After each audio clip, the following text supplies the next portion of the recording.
Good evening, everyone. Thank you very much for coming this evening. And I have great pleasure to introduce Rosie Llewellyn-Jones, who you all know very, very well, very long-standing member of the Society. And we're here to celebrate and buy your new book, Empire Building: The Construction of British India. And I was just saying to Rosie that I read her interview with Frontline online today, which was full of interesting and provocative questions from the journalist who's interviewing you. So that's also a thing that you might like to look at later on. So I'm just going to hand over to you and take us through it. And thank you very much. Thank you, Alison. Thank you for inviting me, and thank you for turning out on a very wet and miserable evening. So what we're going to do, first of all, we're looking at the Honourable East India Company, or the Dishonourable East India Company, as most people would call it today. I'm not here to praise or to destroy it, simply to remark that this is the current trend of things. Colonialism, bad. But I wanted, first of all, to talk about the engineers. And while the East India Company has had a very bad press, the engineers have had actually no press at all. In fact, the last book that was written about military engineering in India was 1933. And the reason I looked at engineers, I've always been interested in building, architecture, engineering, but when I started to research for this book, I was amazed at the very wide range of subjects that the engineers covered. And all of these very different things, minting, silk manufacture, manufacturing gunpowder, astronomy, were carried out by engineers and people from the Bengal Engineered Corps. And I think it's worth looking briefly before we go on to consider the kind of training that these engineers had. And for a very long time, they were simply learning on the job. There was actually no training for military engineers until the end of the 18th century, which is, halfway through our period. And then they started being taught at the Woolwich Academy, the Woolwich Military Academy. But this was only a very incidental part of their training. They were young cadets and they were being trained as officers. And engineering was just a very small part. It was just like one term, perhaps. And it wasn't till about 1809 that Addiscombe was set up, and you then start to get more of a military input. But again, it's incidental to the other things that they're being taught. And from Addiscombe, you probably got about 50 engineers, or at least who'd had engineering training and knowledge going out to India. So it's not a great amount. And because there was this lack of training, you find the company actually employing European engineers. They don't really mind who they employ, and they complain that there is a great lack of people with engineering skills and knowledge. So they're employing Italians and Swiss and French, and the court of directors are saying, please send us anyone with any kind of engineering knowledge. So it's very much, as I say, learning on the job at first. But thinking about this actually gave people a wider remit than they would have had if they just had a straight engineering background. An engineer today is an engineer. We're talking now about military engineers. And in fact, all of the people we will be talking about are military engineers. We don't start to get civil engineers in India till about the 1860s. So, as I said, not having a direct education in engineering, I think gave these people room to explore, and in some cases to explore a hobby that turned into an obsession. When we look at botany, and Colonel Robert Kidd, for example. I mean, he was clearly a born botanist, but he had to go through the rigmarole of being a colonel, having a military rank, and being an engineer. So although it looks quite eclectic and quite muddly at first, I think actually it gave them a much wider remit. We've got one chap, I haven't got a picture of him, but Robert Barker, who later became a general, was an ordinary officer. He was actually working with Clive, and he'd been involved in the capture of the French fort Chandernagore in Bengal. And then he suddenly finds that he's being asked to repair Fort William. They're waiting for the Nawab of Bengal to come down and start bombarding it again. And poor old Robert writes this impassioned letter saying, well, I don't really know anything about engineering. And had I known you wanted me to repair the fort, then perhaps I've wasted the last 6 years learning how to be an officer, and I should have learned how to be an engineer. And he goes on, and he's very, very frank about his work. He has problems ordering materials, but he has more problems with the workforce. And he complains that he's been given a number of coolies, that is, Indian laborers, but he can't get them to work. And he complains that they laugh at him. When he asks them to do something, they laugh at him and they go on smoking. And then he tries hitting them lightly with a rattan cane, and they don't like that at all, and they stop working. But this is a very, very frank admission of, you know, what it was like. They're not all as honest as Robert, and I'm very glad to say he became a general in the end, quite a well-known one. So I think that gives you a little bit of background of the people we're going to be talking about and of the various things they were involved in. It's worth talking briefly about these European factories. And I'm sure you know that factory, when we're using it in this sense, doesn't actually mean where things are being manufactured. It's where the factors are working. And the factors are the clerks, and they're noting down what is coming in. In this case, you may be able to see it's bales of cotton that are coming in and what is going out. And there are ships there which are going to take things down the Hooghly as far as Calcutta. And I like this because it's incredibly detailed. You can see the cemetery on the right-hand side, which is still there. And also the Dutch have taken the trouble to lay out a proper garden so you can actually walk there. You don't have to be confined to the factory and the fort. And they've got their flag up, which is not the Palestinian flag, it's the Dutch flag. And there's quite a lot going on. In the right-hand top, the Nawab of Bengal, Shaista Khan, is holding some kind of reception. And it's a friendly relationship because the Nawab, at this point, 1665, is actually encouraging trade, and the Dutch are making a very good fist of it at the time. So it's worth, when we talk about the East India Company, we usually mean the English East India Company, but it's worth remembering that there were other European companies there too. There were the French at Chandernagore and the Danes at Serampore.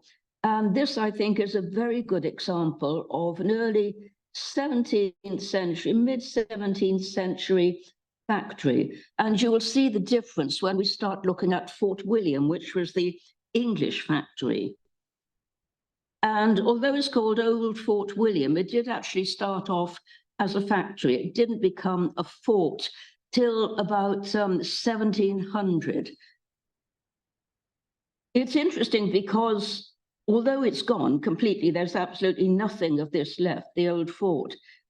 It's possible to walk around its outlines because Lord Curzon actually had plaques put up on the walls. And when you start off at the General Post Office, and on the steps of the post office in Calcutta, it's got thin brass lines, so you can actually see where one of the bastions was. So I walked around the whole thing, and it doesn't take long, it's half an hour.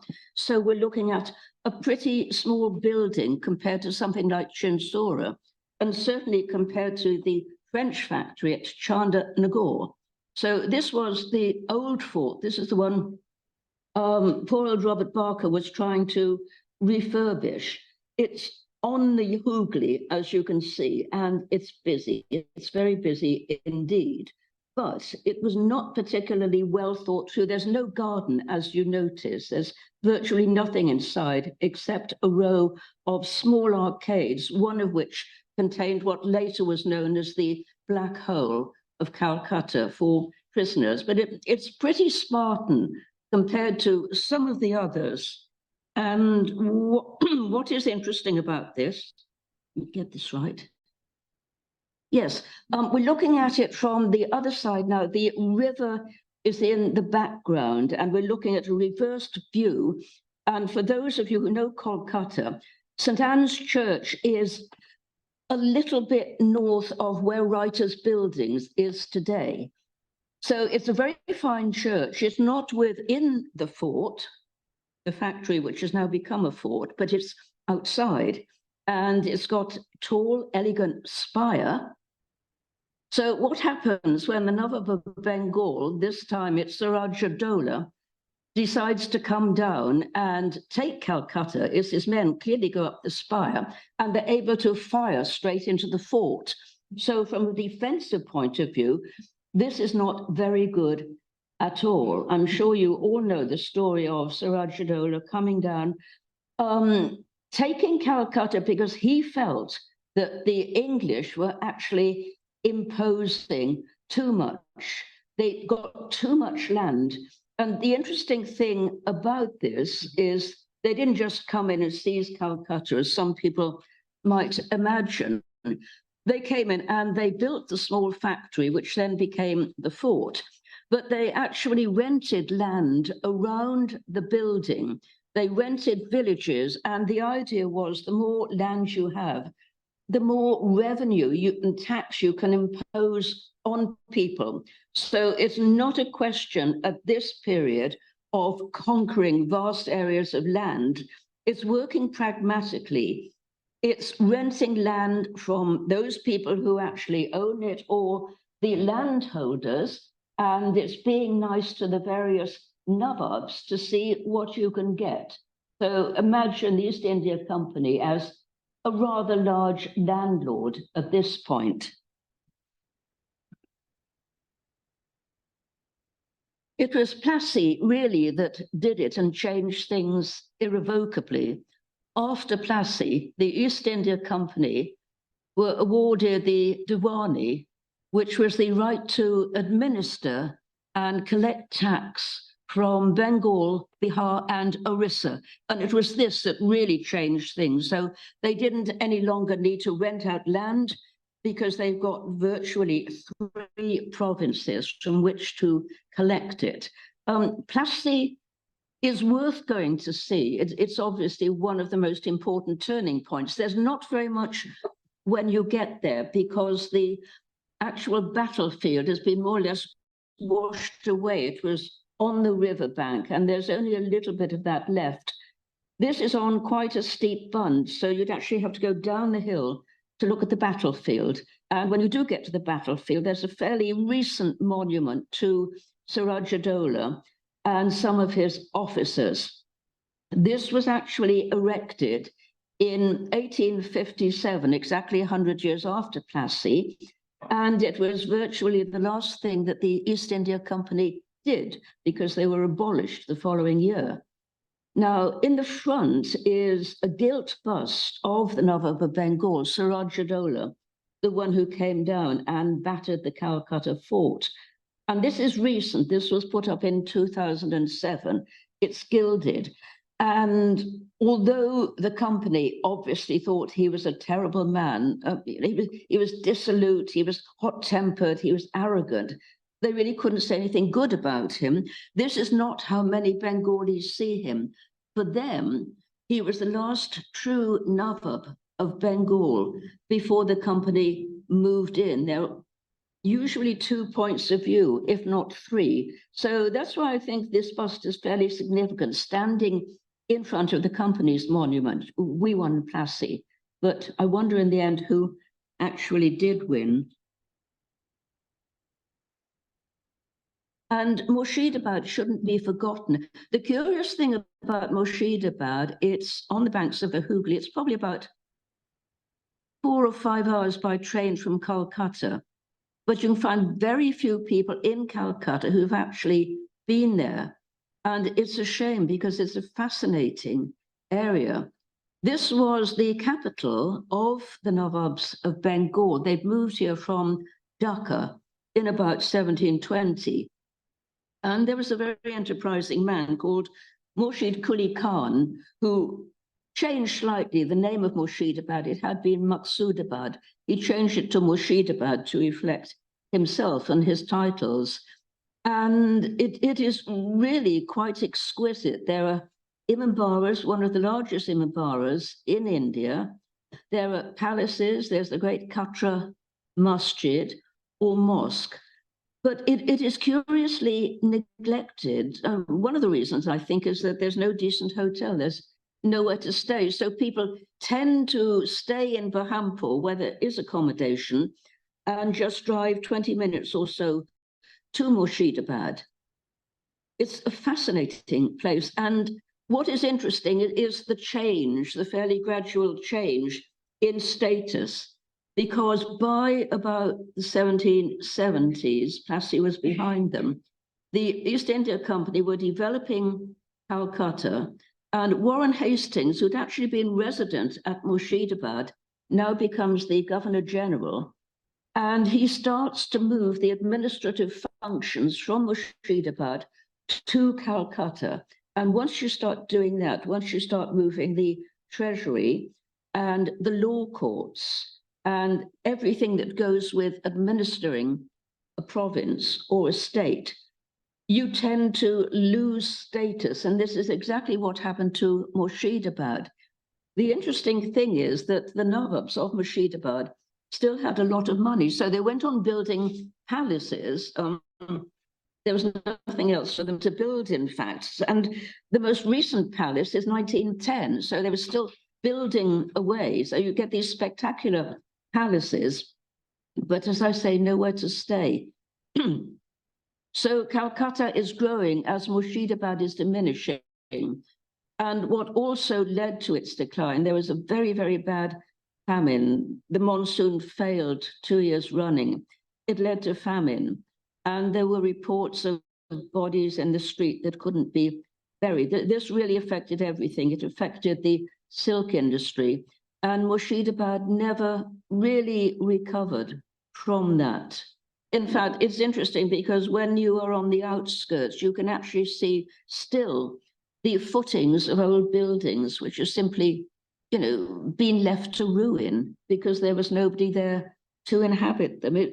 It's a sad place in a way, but certainly well worth seeing.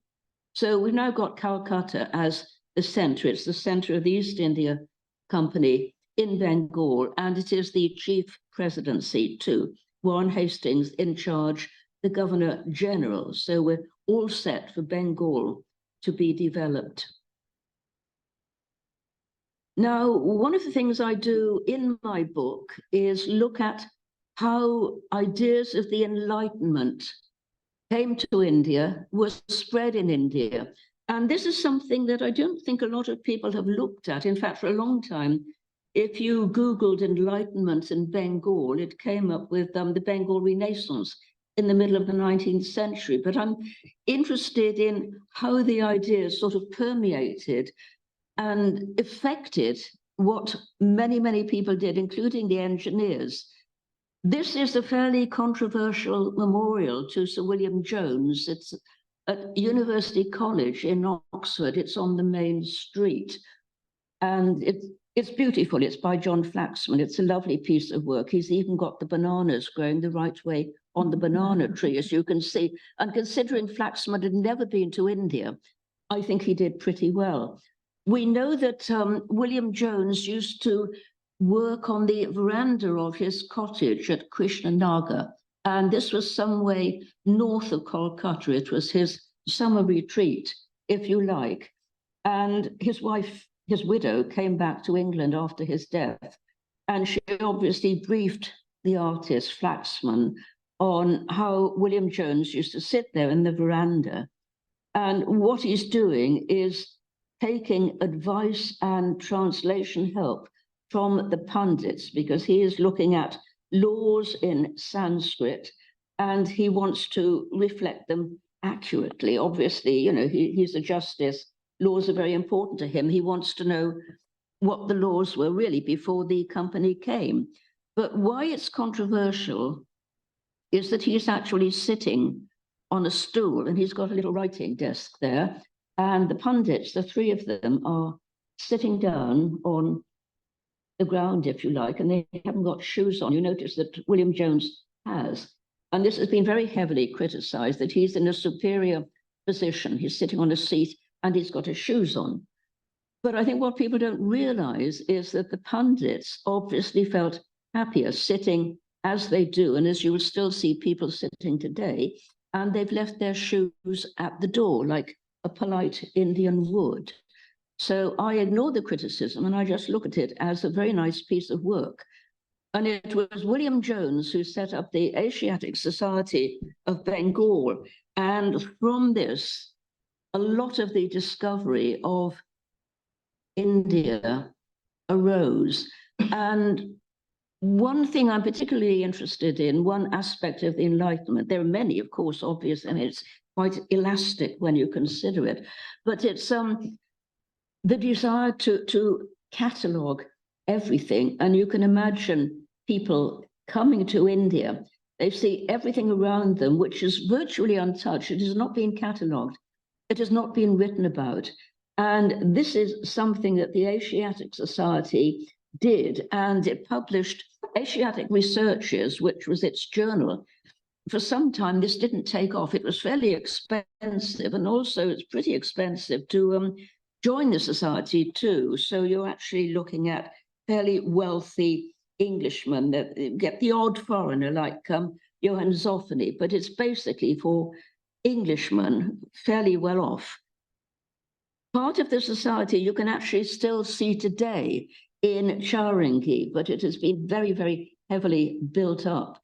If you ever get the chance to go inside, it has a magnificent 18th century staircase leading up to a first floor with ionic pillars and all kinds of things. But this is how it was initially, and it was from here that people went out and started to explore and to write about India. And if you look at some of the subjects in the first issues of Asiatic Researches, they're incredibly varied. People are looking at wild elephants, how they're tamed, for example. They're looking at the music of Hindustan. They're looking at the temples. They're looking at the flora and fauna, and everything seems new to them, and they need to list and start cataloguing everything. Now, this I found particularly interesting. Thomas Hardwick, I don't think was an engineer. I think he might be one of the few people in this talk who wasn't an engineer, but he was a botanist. He was a member of the Asiatic Society, and he decided to do a 2-month trip towards Assam, out towards Gawal, and a place called Srinagar, which is not the better known Srinagar in Kashmir. And he took with him a number of Indian artists. Obviously, you can't list flowers unless you can actually draw them and reproduce them. And he produced a number of albums. In some way, he's probably better known as a zoologist, but I picked up on botany because this interests me a lot. And on some of the pages in the album, it's got the, what would I say, the Desi name, the local name for the flowers. And in this case, it's Gul Ashrafi, which is a gold Ashrafi. It's like a gold coin. And you can see why, because the flowers are round and they're golden. But because Linnaeus had started to categorize and catalogue flowers, much more besides, but flowers, it's got a Latin name as well. So it's Linum trigninum roxburgh, that stands for roxburgh there. And it seems to me that once you start giving India's flowers and plants a Latin name, you're actually colonizing them. And I was explaining this to a couple of Indian scientists, and they said, well, no, it's much more convenient. You know, you find a new plant and you know which family it belongs to, and that's why they've got Latin names. And we had a long discussion about it. And I can see that rationally, it makes sense, you know, to categorize everything. All right, it's got a Latin name. But I think emotionally, I still believe that they were actually colonizing the plants as they were colonizing the people. I think it's quite an important point. So here's Colonel Robert Kidd that I mentioned earlier. He was a great botanist. He had to persuade Warren Hastings that it was actually in the company's interest to set up botanic gardens. And his main hope was that he'd be able to grow teak trees because these were used as the masts for the ships that were being built there. So he had teak imported from Burma, but unfortunately the soil of Calcutta was not suitable. He tried for 30 years to grow teak trees in Calcutta, and he couldn't do it, which is why teak is still being imported from Burma. But he did develop the gardens, and his argument was that if they could grow things like indigo and later on tea, these were valuable exports. And to some extent, this worked. He was an interesting man, and perhaps he does exemplify Enlightenment thinking, because when he was dying, he wrote his will. I think he was in his 40s, early 50s perhaps. He didn't want a funeral at all. He said, I just want to be buried next to my avocado tree in the garden. I had no idea that avocados grew in India, but it was then known as the alligator pear. But this was a step too far for his friends. They decided that he actually had to be buried in one of Calcutta's cemeteries.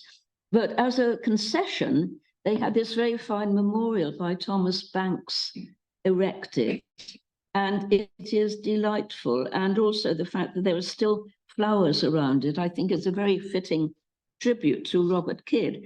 Again, a Bengal engineer, but obviously a botanist at heart. Now, I was interested in looking at communications, how they worked, what you could count as a communication. So I started off with maps. Now, as far as I know, there aren't any maps produced during the Mughal period. I know that Susan Golay has published a book called Mughal Maps, but in fact, these are maps drawn by Frenchmen, most of them Jean-Baptiste Gentil, I think his name was. So I was interested to find out what a local map, a Desi map, would look like. And this is in the Royal Academy, and it's tucked in with a few papers and letters to and from Ozias Humphrey. He was the 18th century artist, and he went out to India and traveled to Lucknow, where he hoped to get some commissions. And this was folded up in one of the letters. And it is, as you can see, the route between Benares and Delhi. We know exactly when he was traveling there. And you can see the river down at the bottom, and the names, most of them in Persian, but at the top it's saying east direction, west direction, north and south. And this is one of the very, very few, perhaps the only indigenous map that's actually survived. Map making was obviously something that the company became very interested in for practical reasons. If you're marching troops, you've got to know where they can ford the river. If there's a road, you've also got to know for tax and revenue purposes what the lay of the land is like. Is it fertile, in which case you can tax people more? Is it desert or scrub, anything like that? So cartography was developed by the company. James Rennell was the chief geographer at the time. He was gathering information from a range of people, mainly European, as far as I can tell, who would go out surveying write down what they'd seen, and he would collate the whole thing into the Great Bengal Atlas, which was published, I think, about 1790, and he worked on that really for the rest of his life. So here's the difference between cartography, which is telling you objectively what's in an area, and here's a very practical map, which is telling you how to get between Benares and Delhi.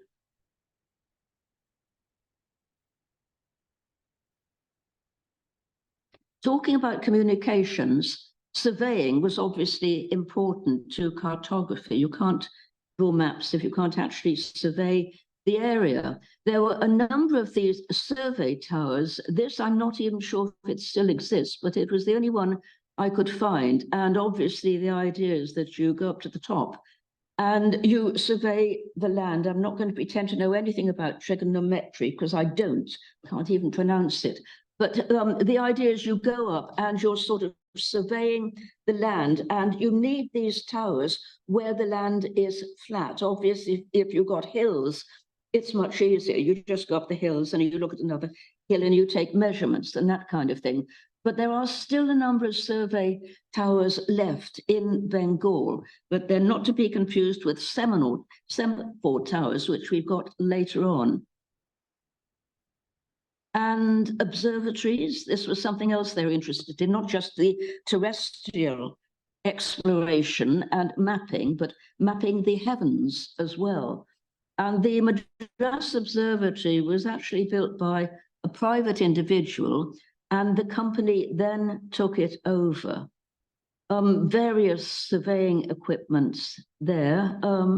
Can't really say much more about it, but what we do have, because the telescope was a European invention, it obviously changed the notion of observatories completely. And if you bear in mind the great sort of Jantar Mantar in Delhi and also in Jaipur too, you're moving away from the idea of huge buildings and arcs and that kind of thing, being able to interpret the heavens to something much more practical. You're looking at it with telescopes.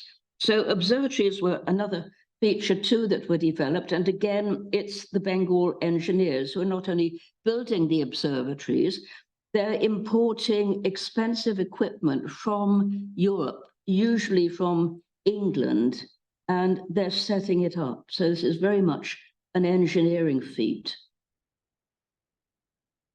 Now, silk is interesting. It certainly interests me.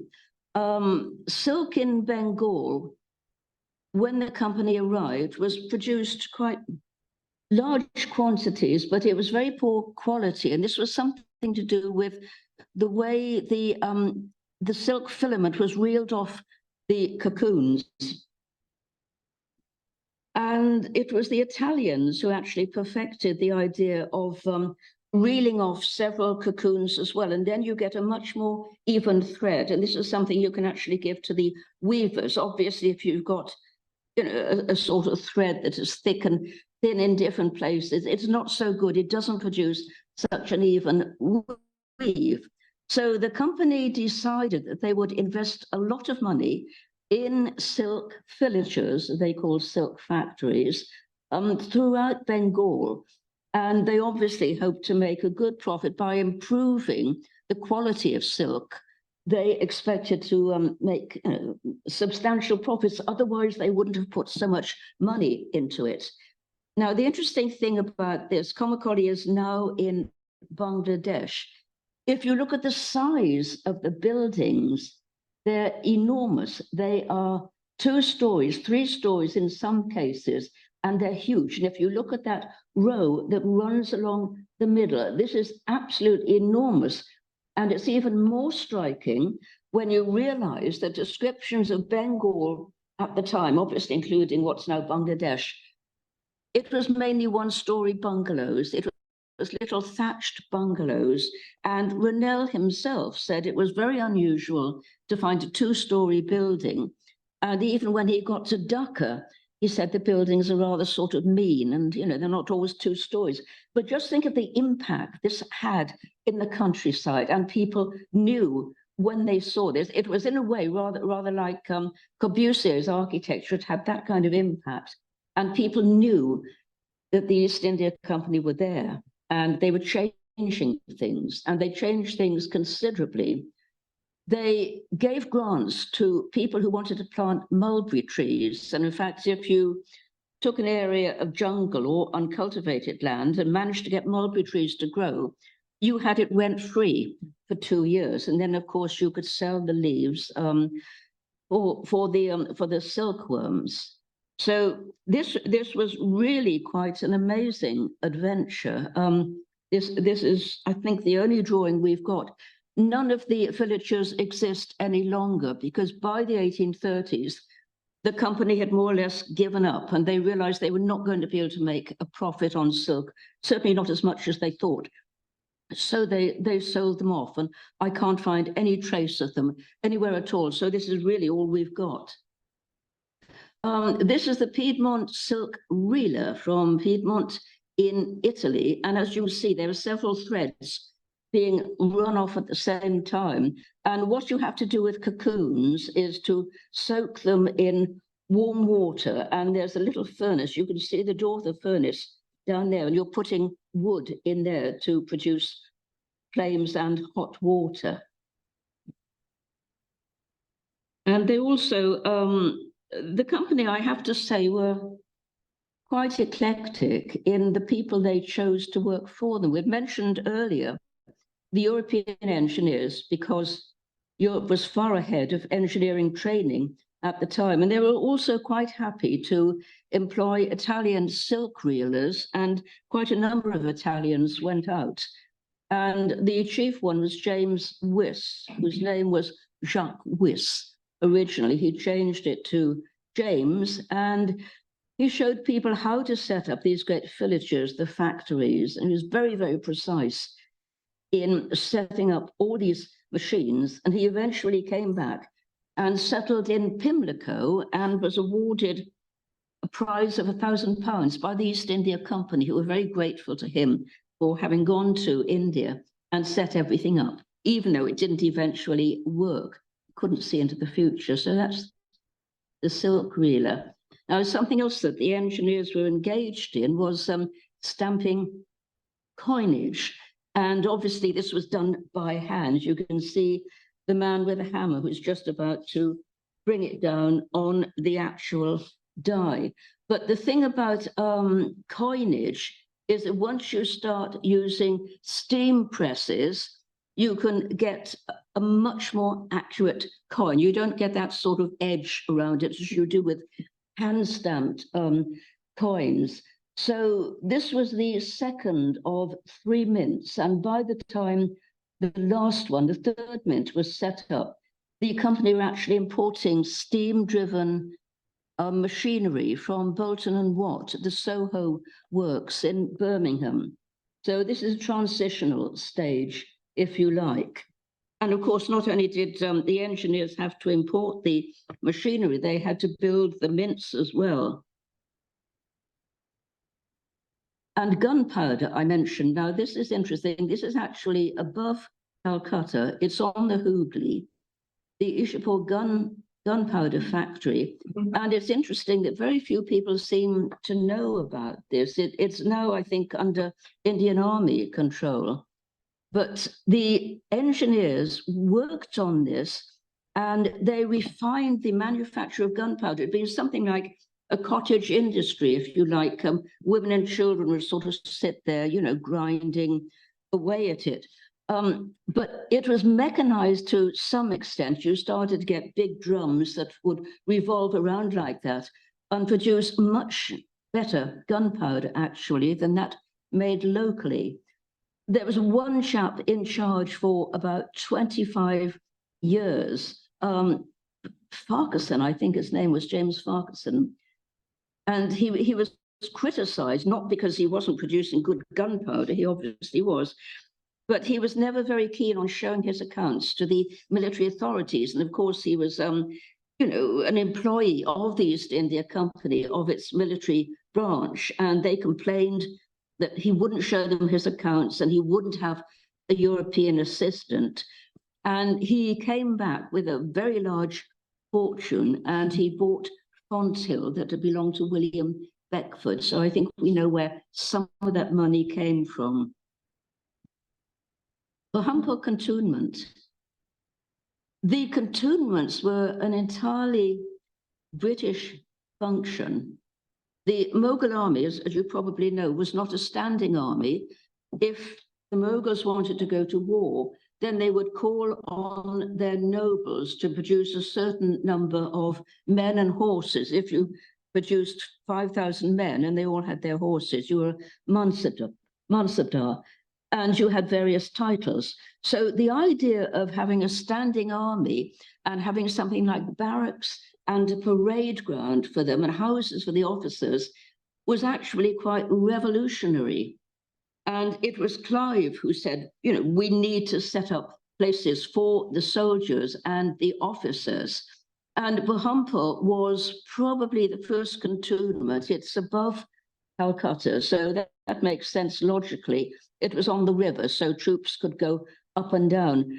This painting is interesting because it doesn't seem to have been finished. You can see the buildings, but they don't appear to have any roofs or backs to them. But the interesting thing is that Berhampur is still very recognizable from this. It's got this enormous parade ground, and this again was something new and revolutionary. There was no idea of the Mughal soldiers parading. If you look at something like the Padshah-Nama, you never see the soldiers drilling, which was why the idea of drilling them and European methods of soldiery was so revolutionary.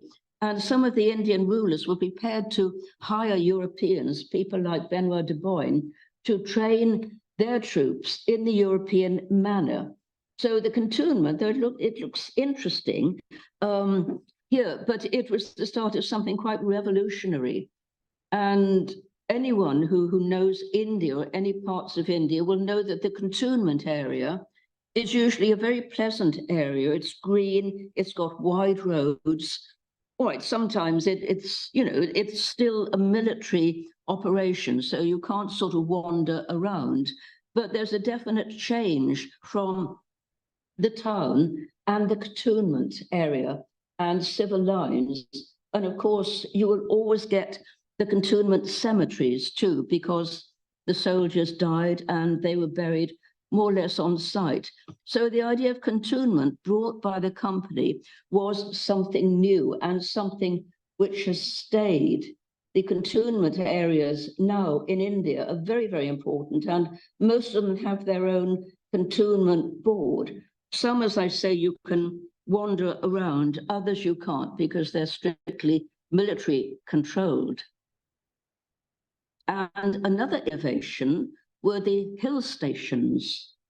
For some reason, they just hadn't been developed at all. There was nothing attractive about these hilly areas, which are obviously much, much cooler. This is the first building in Shimla, and it was built by Captain Kennedy, again, a Bengal engineer. And he'd actually been appointed superintendent of Shimla. He needed somewhere to live. So he called the local people together and they used local material. And this was the result. He himself said it looked something like a Swiss chateau, and it did. But the extraordinary thing is that within 10 years, there were at least 100 houses around the lodge. And in 20 years' time, it had grown exponentially. It really developed incredibly quickly. And as soon as people realized that the climate was, cool and beneficial, they were up there. And of course, the government of India used to move to Shimla for 6 months of the year during the 19th century. And personally, I can't think of anything harder to run a country like India from a hill station at Shimla. But this is nevertheless what happened. And obviously, in time, the railways were developed as well. But this is the start of something like the cantonments that remains and exists today and has been immensely improved. part of the problem with hill stations today is the lack of water and traffic congestion and that kind of thing. But the British didn't actually leave the hills untouched. There was a huge amount of deforestation because they used to chop down the trees and float them down the rivers for the steamships, and hunted animals almost to extinction. There was a fashion for ostrich feathers in the 19th century for the hats of fashionable women, and other birds too. And we know that there were what they call plumiers there, people who would, you know, sort out these birds. The local people would go out and kill the birds and very roughly sort of disembowel them and sprinkle them with salt and then bring them down to Shimla where they would be properly cured. And it also fed the craze for stuffed animals during Victorian days. Not only sort of things like elephant's feet, but you know, the stuffed things you get in glass cases, very, very fashionable. And a lot of them came from here. In fact, Annie Parks talks about buying a lot of birds and things that she was hoping to take back to England. I mean, goodness knows how, but that's what she says. She lists all the birds, and it's interesting because at least we know what birds were there then, even though they're extinct now, the hill stations. Canals, this was the canal at Roorkee. It's rather fanciful painting, but I put it in because I like the lion there. The idea of transport, canals, and there was a huge debate once railways started whether they would supersede the canals or not. But the interesting thing about this is you obviously need engineers to build a canal. And so the Thomason Engineering College was set up in 1847. And this was the first place where Indians could learn engineering. It wasn't just for the British. British soldiers were encouraged there, but also Indians too, because they realized, the company realized it needed a lot of engineers and it needed, you know, a lot of people to build something like the canal. And interestingly enough, Thomason had actually been educated at Haileybury in Hertfordshire. And this is a pretty close model of the front of Haileybury. This is where he got the idea from. And when I told the archivist at Haileybury, he was really quite excited about the whole thing. He hadn't realized. So Thomason, harking back to his own education, sets up the engineering college at Roorkee next to the canal. Very convenient. Steamboats, I mentioned. On the Indus River, they were really not that successful. There's a very good book by Clive Dewey on the limits of Western technology, and they were indeed limited for all kinds of reasons. Sometimes the steamships were not suitably built. They were much more successful on the Ganges. And of course, steamships need an enormous amount of fuel to keep them going. This is where all that wood from the hill stations went.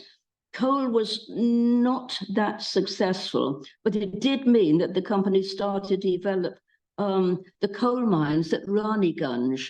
And in fact, the first railway in Bengal was running from Calcutta up to Raniganj to bring back the coal for the steamships, the steamboats. And railways, of course, I mentioned, they took a long time to get going in India. This is the Bombay one. There was a line of about 30 miles from Bombay to Thane. And in Bengal, as I said, it was from Calcutta to Raniganj. And railways became immensely popular. It's quite extraordinary that the company didn't foresee how popular railways would be. There were three classes, and the third class was the most popular. That carried about 80% of people. And it was very, very cheap. It was something like half an anna for a mile. And they, as soon as they were introduced, they carried enormous numbers of people. And we can't quite always work out why. Obviously, people were able to go on pilgrimages to temples or mosques or imambaras that they'd not been able to do before. But I think a lot of people simply went for the sheer novelty of being able to travel by train. Initially, the company thought it would be more useful for freight, and they were going to transport a lot of freight by rail.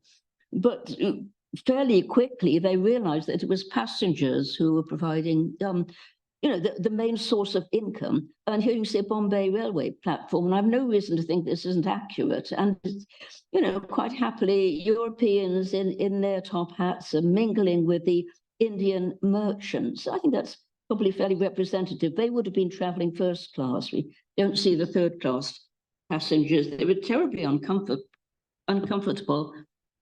just sort of open carriages, the kind of thing you'd transport cattle in, but nevertheless, they were immensely popular. And of course, the company blamed itself after the uprising of 1857 that it hadn't actually developed them more rapidly. There'd been problems with finance, and had they been more developed, they would have been able to move their soldiers to crucial points like Kanpur and Lucknow, but they didn't. So it really got going after the uprising about the 1860s. We started to get this huge development in the railways. And this I thought was rather fun. Balucha saris were made out of silk, well, they still are, in Bengal, in an area actually just above Murshidabad, which is interesting. And I've been doing some work on them, but this I thought was particularly nice because you see it's picking up the train, the excitement of the train. It's got wheels and it's got obviously Europeans sitting there. And it's got the train driver too, who seems to be sitting underneath a lion. But there you go, it's Bengal. But I thought that was very nice, and how it reflects what's actually happening in the countryside.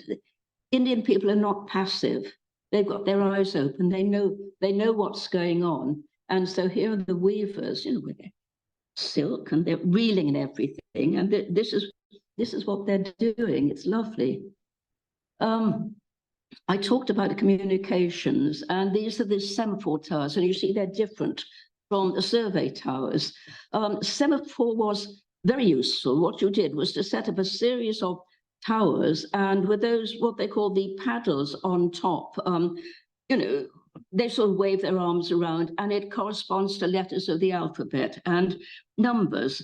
And you could get messages reasonably quickly. One of the places where they first set up towers, the company set up towers, was at Chunar, which was on a fort. And Chunar was actually fairly near Benares. And it said that on a good day, when it wasn't foggy, you could get a message to Chunar and you could get an answer back within an hour. And you can see how useful this would be. But the semaphore towers were actually superseded fairly quickly by the electric telegraph, and this went more or less in conjunction with the railways.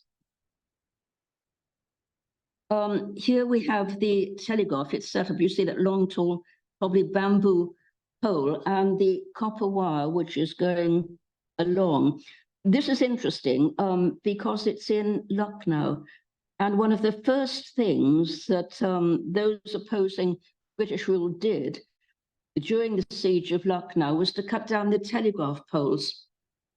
And you can see why. First of all, you're interrupting the enemy's communications, and you can also use the poles, and you can use the copper wire for shrapnel. So they're extremely useful. And of course, one of the first things the company did when it got back, when it regained possession of Lucknow, was to set up the telegraph again, which was leading to Kanpur.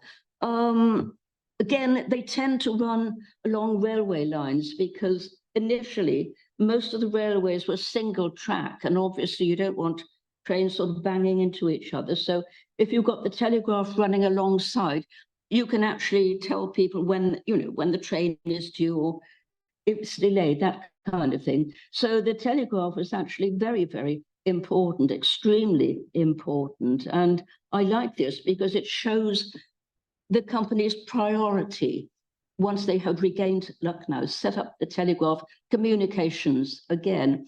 It's still the same today, communications are vital. If an army can't communicate, it can't operate. When I talk about the construction of British India, I've obviously talked about the physical construction in some detail, but I think I also meant the construction, if you like, of a colonial society. And one of the things that interested me a lot was the conception of time and calendars, if you could actually impose these on another country. And it's quite clear that this is exactly what happened. The Gregorian calendar had been introduced in Britain in 1753. It took time to be introduced throughout Europe. And in fact, I think Turkey hung on till about 1920, refusing to recognize the Gregorian calendar's superiority over the Julian calendar. Well, I was always fascinated to know if and when it had been introduced in India by the company, and I couldn't find anything for a long time until I got a copy of a page from the burial register at St. John's Church in Calcutta, 1753, when the change was brought in. People had been given 2 years' notice that it was going to happen. So if you look right down at the bottom, there's a gap of 11 days between burials. Now, it's quite clear that people died at a fairly consistent rate in Calcutta. They didn't stop dying for 11 days. But what happened was that the 11 days were taken. So we jumped from September the 2nd, I think, to September the 11th. And right down in the left-hand side, it says NS, which is new style, the new style of the calendar. Whether Indians wanted their 11 days back or not, I don't know. Obviously, India still has a number of calendars running, different calendars to do with religious events and the harvest. But when I'm talking about the construction of British India, I'm talking about actually constructing a new time frame. And the same with calendars too. And of course, money, standardizing all these various coins, the pagodas, the star pagodas, Gul Ashrafi, if you like, and standardizing it for the rupee. So gradually, you're constructing something different. I mentioned briefly cemeteries. This is a very fine example, South Park Street Cemetery in Calcutta, extremely grand, opened in 1767, and closed by about 1810 because of the number of dead there. We have to remember that the life of Europeans was calculated at 2 monsoons.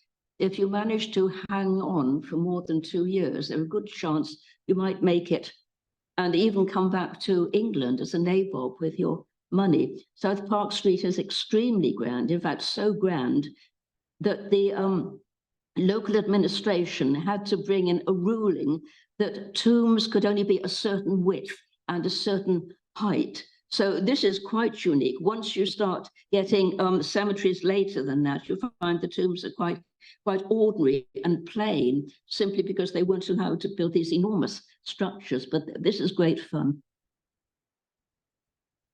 And this is actually the last image, and I put it in because I can't actually think of anything that it epitomizes English rule, British rule in India. It's just gloriously silly.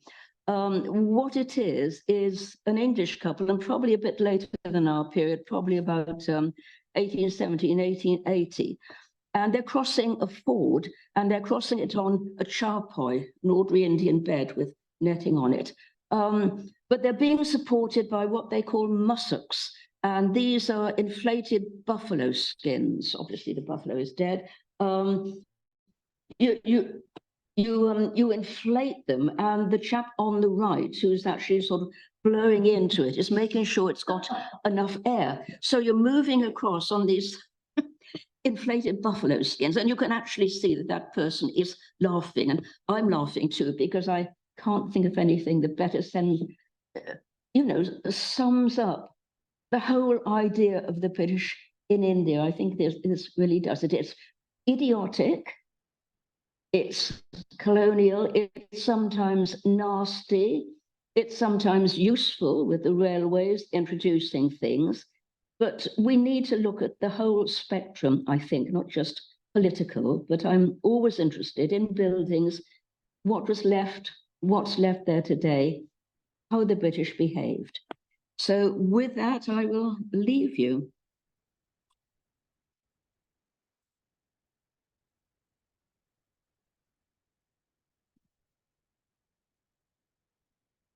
Thank you very much, Rosie. Great. Interesting. And I suppose we may have a few questions from the audience. I'm just going to go and turn one.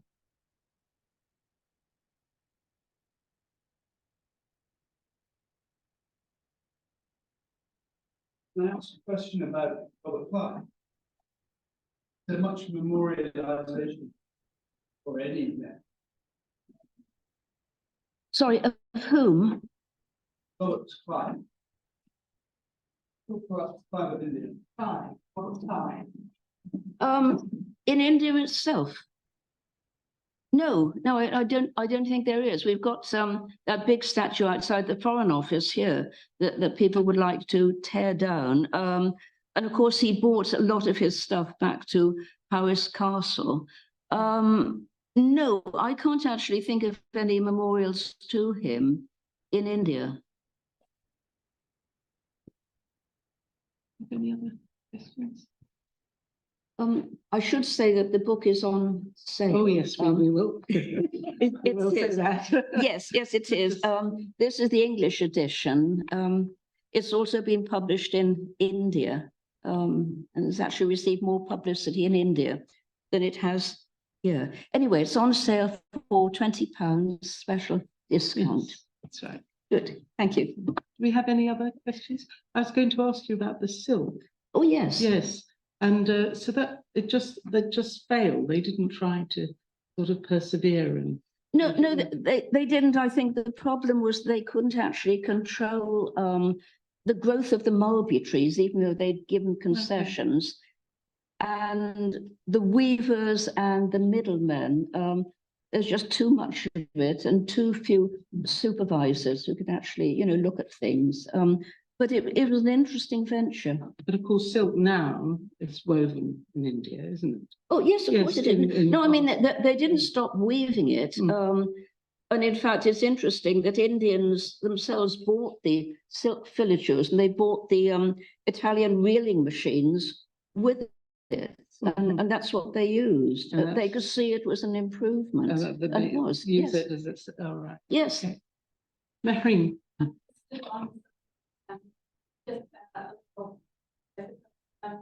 In 1880, the ports and the mosque to take. And during that time, Fisher,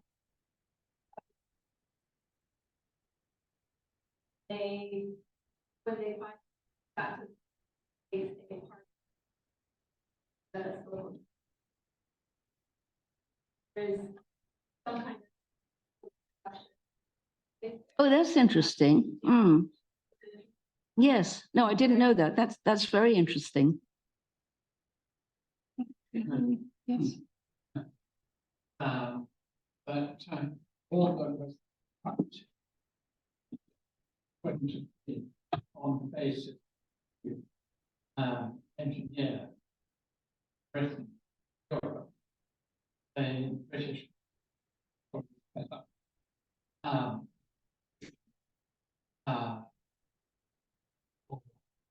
Indian people learn about engineering, but they must be back in construction all the past. Yeah. And I wonder. Yes. Well, as I mentioned, the Thomason Engineering College was set up at Roorkee in 1847, and that was the first one, and obviously that was followed by others.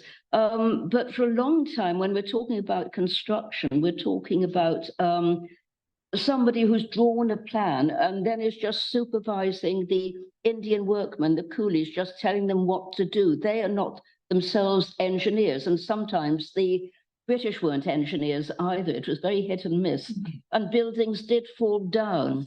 So it was a gradual process, and it wasn't, engineering wasn't formally taught to Indians until the middle of the 19th century. It was labor, not engineers, that built a lot of these buildings. I don't know how advanced engineering was. This when very special.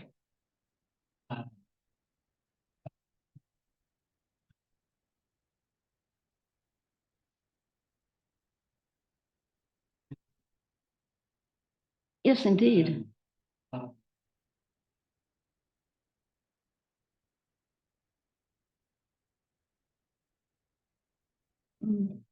And also, quite a lot of the rulers of the so-called native states would hire Bengal engineers to build their own palaces. In Murshidabad, for example, the largest palace, the Hasardwari Palace, was built by Captain Duncan MacLeod.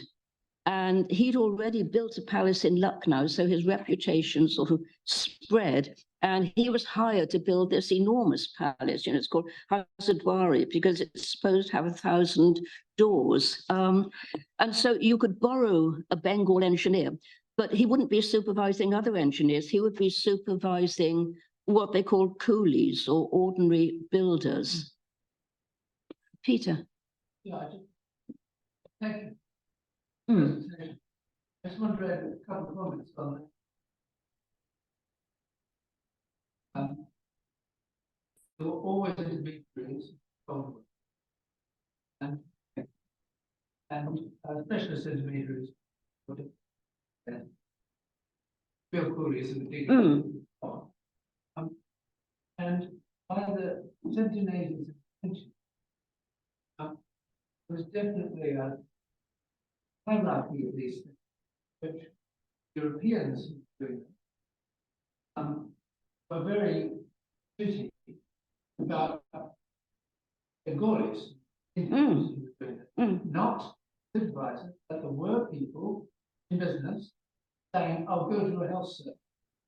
Ministries who would do this was cheaper, and they were very snooty because they said, "Well, there." Actually, quite a lot of it. And so the Europeans who were constantly reinforcing the amount of restrictions, speaking to it, they were also constantly trouble with the overseers and with the workers. Bricklayers would turn up and all the day. You mentioned something sitting around not doing it. Absolutely. It's exactly what was about sessions of work. I mentioned it also about what you expect to get for a day. Are you going to do an honourable day's work? Are you going to disappear for a festival or a funeral or whatever? All of those sorts of area of tension between the people who are doing the building and the people.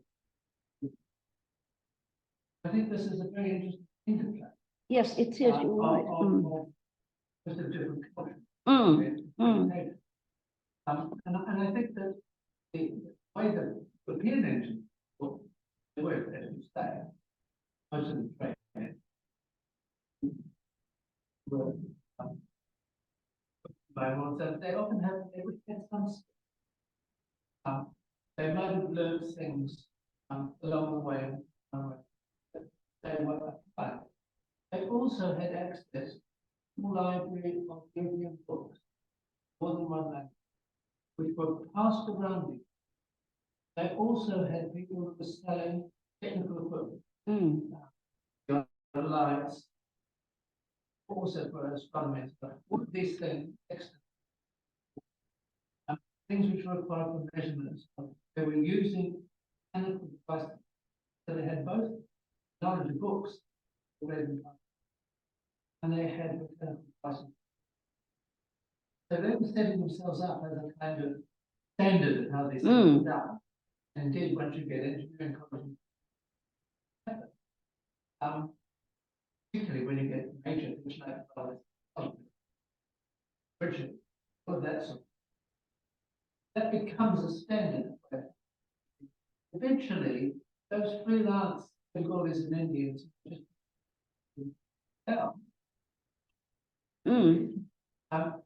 those people became related into that. But it's a very slow process.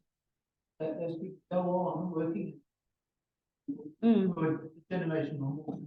And eventually, you want to build a building in Delhi or Calcutta, you have an architecture designer, you have the sort of model of doing it, which we're familiar with. But I think there's a whole transition here. Yes, no, you're absolutely right. No. As I say, I've just touched on it. I'm not an engineer. I don't have any mechanical knowledge myself, but I was just interested in wide range of what engineers did. And you're right, actually, about the mystery, because you remember William Hickey employed an architect to build his townhouse in Calcutta. And he said he got it built in 6 months, and people are absolutely amazed. And then he said, well, I just gave the supervisor as much money as he wanted, and he hired as many people as he wanted. And, you know, that's why it only took 6 months. It was always, the workers would be sitting around saying, well, nobody's paid us yet. So, no, Yes. No, there's a lot more to be written about it, but I thought I'd make a start. no. Yuri, You know that person who started the contrast was he a local person? Sorry, who was that? I didn't catch the name. the person who started the Madras Observatory. Oh, Who was he? I'm sorry, I don't know his name, but he was an Englishman. And yes, he was. And I think he'd set it up more or less as a hobby. And then I think he sold it to the East India Company, who are obviously very pleased to have it because they cost a lot to build. It was an Englishman. About engineering, what is you wouldn't mind this doing it just covers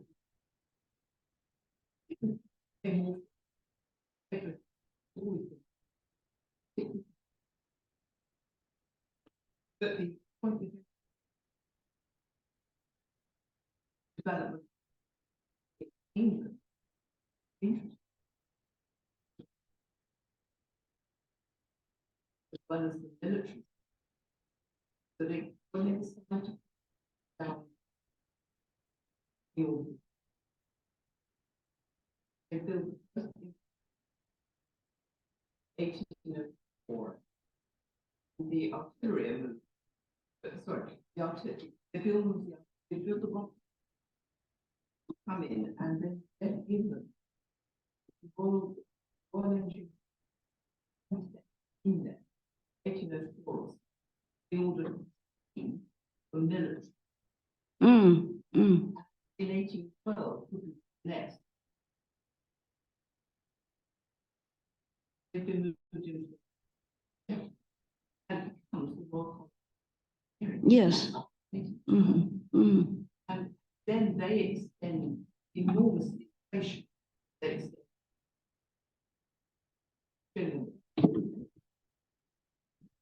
That military. Yes, yes. To do with improving in 1750 more we got. Because by then they're landed. But 1753 there it improved the Napoleonic War. I think that's what pushed in military. Yes, no. That knowledge doesn't fit very comfortable. It's interesting. Which is actually, but the art reports behind it really interesting. Push. Yes, no, absolutely. Right, well, that's all the questions. I think I will remind everybody, book is for sale on the left at £20 at the special discounted price. And it just remains for us to thank Rosie very, very much for a very interesting, let's say, look at the things the Royal Engineers did, or the did in Bengal engineers did in India. So thank you very much indeed. Not at all. And we have some refreshments.